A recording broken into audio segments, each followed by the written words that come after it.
Morning dear students, आप कैसे हैं? आशा है अच्छे होंगे, स्वस्थ होंगे, खुश होंगे। तो कक्षा 7 में हमारा टॉपिक चल रहा था प्रीपोजिशन। आज कक्षा 7 में चलने वाले जितने भी प्रीपोजिशन में से बिटवीन और अमोंग है वो हमारे अंतिम यानी लास्ट प्रीपोजिशन कक्षा 7 में है वो 11 प्रीपोजिशन सकते हैं। कितने? 11। बाद में मैं उसका आपको नाम लिखा दूंगा। आपको 11 से अधिक बताए गए हैं तो आपको याद करने ही करते हैं तो अच्छी बात है, नहीं करते तो कोई बात नहीं। लेकिन 11 जो प्रीपोजिशन मैं आपको बोर्ड के बाद में बताऊंगा वो आपको जरूर याद करने हैं। आपके पाठ्यक्रम में सिर्फ और सिर्फ 11 प्रीपोजिशन है वो सम्मिलित किए गए, लगभग वो बता दिए गए। ये 2 बच्चे हैं वो आज मैं पूरा करा रहा हूँ। सभी विद्यार्थी एकाग्रचित होकर के इस वीडियो को ध्यानपूर्वक देखें, सुने, समझें और जो नोट करने वाली चीज़ें वो नोट करें। तो शुरुआत करते हैं हम आज के इस वीडियो को कि बिटवीन और अमोंग का प्रयोग कहाँ किया जाता है। बिटवीन और अमोंग का प्रयोग है वो कहाँ किया जाता है। तो देखो प्रिय विद्यार्थियों, बिटवीन का प्रयोग है वो किसी 2 के बीच के लिए किया जाता है। 2 के बीच, जैसे पहले किसी वस्तु को 2 के मध्य बांटने क्या है। आपके पास 1 किलो मिठाई है। अब 1 किलो मिठाई आप पूरे परिवार को, पूरे क्लास के बच्चों को तो बांट सकते हैं और सिर्फ 2 को भी बांट सकते हैं। यदि आप वो मिठाई कि 2 बच्चों को 2 के मध्य बांट रहे हैं, राम और श्याम को दे रहे हैं, तो आएगा बिटवीन। क्या आएगा? बिटवीन। कि मैंने है राम और श्याम को बीच के मध्य मिठाई बांटी। और अगर वही मिठाई आप 2 से अधिक के बीच में बांट रहे हैं तो इसका प्रयोग होता है अमोंग का। किसका? अमोंग का। डिवाइड दीज, डिवाइड माने विभाजित करो, बांटो। दीज माने ये स्वीट्स माने मिठाइयां। अब तो यहाँ पे जाएगा बिटवीन। क्या आएगा? Between Ram and Shyam. ये मिठाइयां राम और श्याम के बीच में बांटनी है। जब 2 के बीच में कोई चीज बांटी जाती है तो बिटवीन आता है। फिर आता है 2 व्यक्ति या वस्तुओं के साथ के आते हैं। सीता की मुनि, सीता की मुनि मन घूम रही है। राजस्थान राम एंड लक्ष्मण। सीता राम और लक्ष्मण के बीच या के मध्य घूम रही है। 2 के बीच, तीसरा नहीं है यहाँ पर कोई का। 2 के बीच में हमने मिठाई बांटी राम श्याम के बीच में। अब सीता का जो घूमना है वो किसके बीच हो रहा है? राम और श्याम के बीच हो रहा है। तो जब एक वस्तु 2 के मध्य है, 2 के बीच में है, यहाँ पर मिठाई है, यहाँ पर सीता है, तो ऐसे में क्या आता है? बिटवीन आता है। क्या आता है? बिटवीन आता है। उसके बाद ये नीचे आया है Jaipur is between Agra and Delhi. अब जयपुर जो शहर है उसके बारे में बताया है कि हमारा जो ये जयपुर शहर है वो 2 इन शहरों के बीच में पड़ता है। तो जयपुर एक शहर है बिटवीन, बीच में आगरा एंड दिल्ली। यहाँ पर आगरा और दिल्ली 2 है और ये जयपुर दोनों के मध्य बीच में। फिर है सीमा रेखा के संबंध में। सीमा रेखा के संबंध का मतलब है जैसे 2 या 2 से अधिक सीमाओं, एक राज्य, एक देश, एक गांव जब अनेक सारी सीमाओं से जुड़ा होता है तो उसको क्या आता है?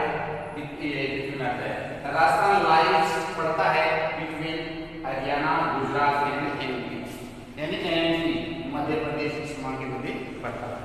तो आपकी क्लास का जो स्टैंडर्ड स्तर है उसके हिसाब से आपको सबसे ज्यादा एक ही बात ध्यान में रखनी है कि जब कोई चीज किसी 2 व्यक्तियों के बीच में बांटी जाती है तो उसके लिए क्या आता है? बिटवीन का प्रयोग किया जाता है। कोई वस्तु 2 के बीच में बांटी जाती है या 2 के मध्य उसका प्रयोग किया जाता है तो उसके लिए बिटवीन आता है। वही वस्तु 2 से अधिक के बीच में बांटते हैं, विभाजित करते हैं तो क्या आता है? उसके लिए क्या आएगा? अमोंग आएगा। अब हम यहाँ पर बात करेंगे इसका ठीक जो उल्टा है। क्या है? अमोंग। अमोंग का मतलब भी क्या होता है? अमोंग का मतलब भी क्या होता है? बीच में होता है। क्या होता है? बीच में होता है। तो यहाँ पर हम इसकी बात करेंगे। अभी अमोंग बिटवीन आ गया। अमोंग तो ये था हमारा दूसरा अमाउंट का परियोग। इसका जो सबसे इंपॉर्टेंट है वो वो क्या नियम है हमारा सबसे इंपॉर्टेंट है, वो क्या है हमारे इसका प्रयोग 2 से, इसका प्रयोग है 2 से अधिक व्यक्तियों या वस्तुओं के लिए किया जाता है। बताया था मिठाई 2 के बाद में है तो बिटवीन। अब यहाँ पर ये हमारी मिठाई है वो क्या है 2 से अधिक के मध्यभागी है, 2 से अधिक। जैसे यहाँ पर हम लिखेंगे वही वाक्य लिखेंगे क्या, divide these Swiss Khalistan are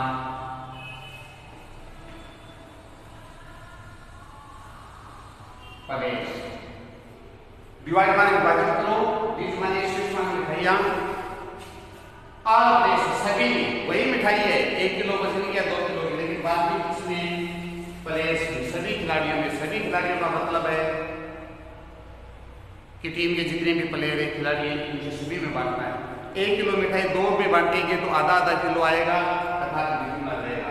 अब वही मिठाई हमने जैसे 10 प्लेयर है 10 में बांटना है, भले चाहे 2-2 फीस 2-2 लड्डू या 3-3 या 4-4 पीस ही दोनों उसके हिस्से में आए बांटा जाए, लेकिन बांटना किसी में सभी में। तो यहाँ पर ऐसे में आता है अमाउंट, क्या आता है अमाउंट। तो ये था इसका एक बढ़िया उदाहरण जो आज के लेवल के आधार जो परीक्षा में पूछा जाता है वो अमाउंट का है। इसके बाद में एक दूसरा आता है कि जैसे he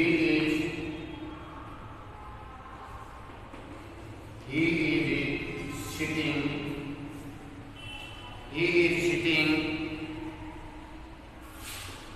the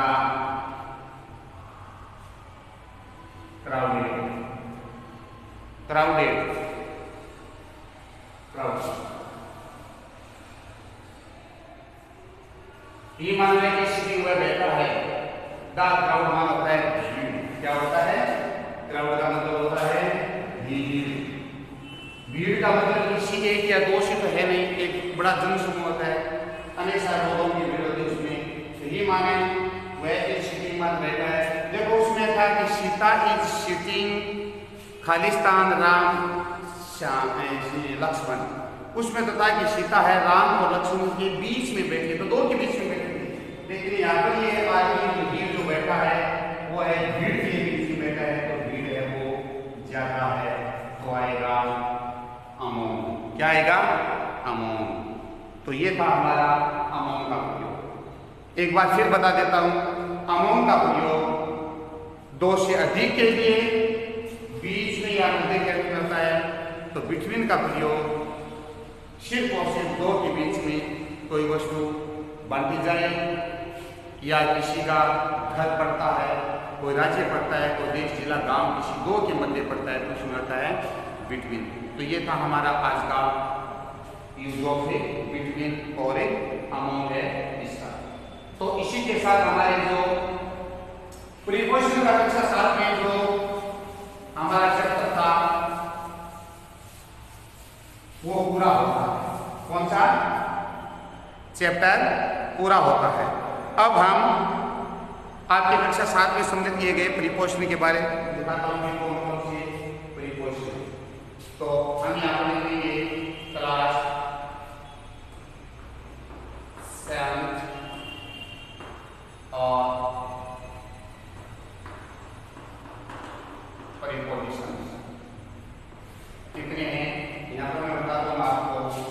इन है और इनटू है, इन into H on to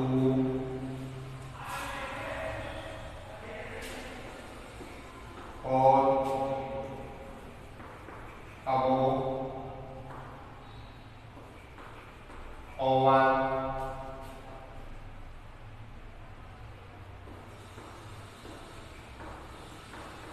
between और अमॉन्ग। कितने हो गए? 1 2 3 4 5 6 7 8 9 10 और एक आ क्या है? इन इंटू एच और एक बिट रह गया क्या है? बी। तो 1 2 3 4 5 6 7 8 9 10 11। ये 11 आपके प्रीपोजिशन है। ये आज के पाठ्यक्रम में 11 प्रीपोजिशन को शामिल किया गया है जो हमने पूरा कर लिया। आज नेक्स्ट वीडियो में हम वो पढ़ेंगे फ्रेमिंग इक्वेशन। परीक्षा के अंदर उत्तर दिया हुआ होता है, हमें उसका प्रश्नवाचक वाक्य बनाना है।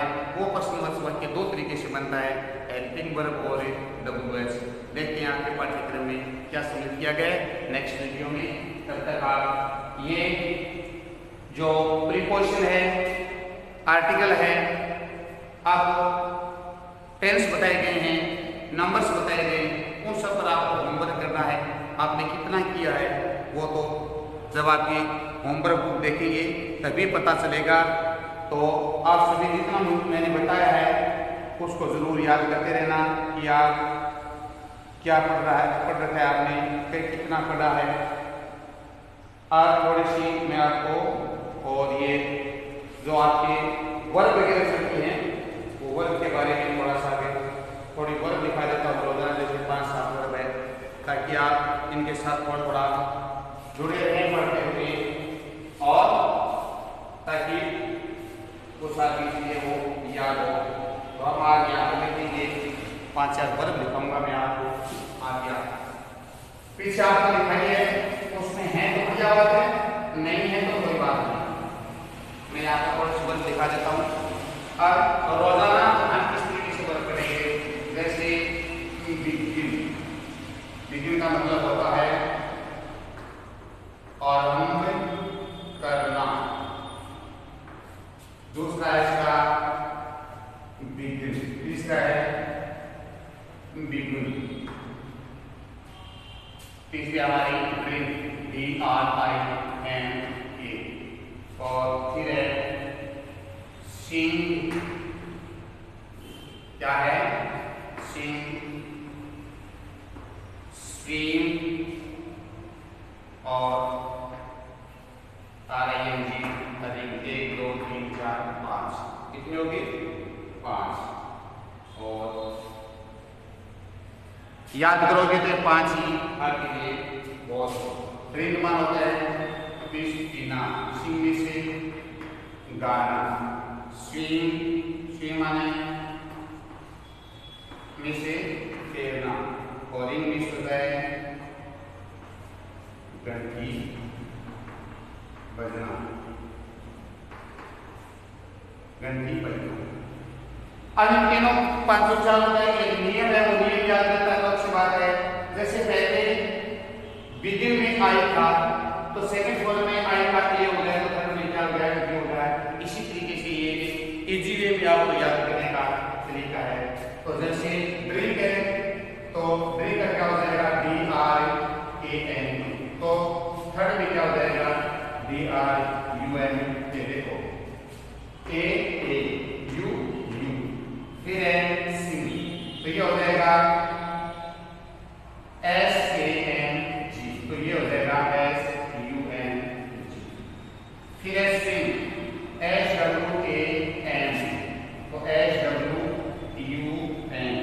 फिर है रिंग RANG, तो थर्ड में हो जाएगा RUNG। जिक माने घंटी बजना, रंग माने घंटी बजी, रंग माने घंटी बजी चुकी। तो बिगिन माने शुरू करना, बिगिन माने शुरू किया, बिगिन माने शुरू कर चुका। ड्रिंक माने पीना, ड्रिंक माने पिया और ड्रिंक माने पी चुका। सिंग माने गाना, सिंग माने गाया, सॉन्ग माने गा चुका। स्विम माने तेना, स्विम मीन्स तेरा, स्विम मीन्स तेरे चुका। तो रिंग माने घंटी बजाना, घंटी बजना, घंटी बजी और घंटी बजी चुकी। ये थी आपकी वर्ब। अब से हम रोजाना है वो ये 5 वर्ब रोजाना लिखेंगे और उसको आप अपने होमवर्क कॉपी के अंदर एक जगह इसको लिखना और याद करना है। धीरे धीरे देखो हम रोजाना जो 5 वर्ब या 5 कोई मीनिंग याद करते हैं, कुछ ज्यादा नहीं है 5। तो एक महीने के कितने हो गए? 30 हो गए। 30 दिन महीने होते हो तो 30 × 5 यानी 5 × 15 यानी 150 वर्ब या 150 मीनिंग आपको आपके एक महीने में याद होते हैं। तो आप 150 के हिसाब से अगर हम 12 महीनों का आंकलन करते हैं तो 1800 करीब चला जाता है। मान लो बीच में कभी कभार आप 2-4 दिन अगर महीने में भूल जाते हैं तो 1800 अगर हम साल में अगर 1200, 1200, 1300 अगर मीनिंग याद करते हैं तो भी हमारे पास और ये जो शब्दकोश अच्छा हो सकता है। तो इसलिए आपको हैबिट बनानी है, याद करना है। और अगले वीडियो में हम फ्रेमिंग क्वेश्चन है वो शुरू करेंगे। इस महीने के अंत तक ग्रंथ का पढ़ना को पूरा करेंगे। इन सभी ऑनलाइन वीडियो के साथ बने रहिए, अच्छी तरीके से इसको देखें, सुने, समझें और जो चीज़ बोर्ड पे दिखाई जाती है उसको लिखिए। होमवर्क में दी जाती है वो होमवर्क कीजिए। अब कई बच्चों के दिमाग में आता है कि होमवर्क क्या मैंने टेंस पढ़ाया था वाक्य बनाने थे, किस तरीके से वाक्य बनाने, फिर आपको आर्टिकल या नंबर पढ़ाया था तो नंबर के नियम याद कर लो, उन पर जो शब्द है उनको याद करो। फिर उसके बाद में आपको आर्टिकल के नियम बताइए, आर्टिकल की एक्सरसाइज निकाल लिया करो। और उसके बाद हम क्या करें, प्रीपोजिशन तो प्रीपोजिशन के नियम याद करो। अब फ्रेमिंग क्वेश्चन आएगा, फ्रेमिंग क्वेश्चन के मैं प्रश्न डालूंगा तो रोजाना 5 वर्ब बताऊंगा। तो याद करते रहिए, स्वस्थ रहिए और खुश रहिए, घर पे रहिए। धन्यवाद।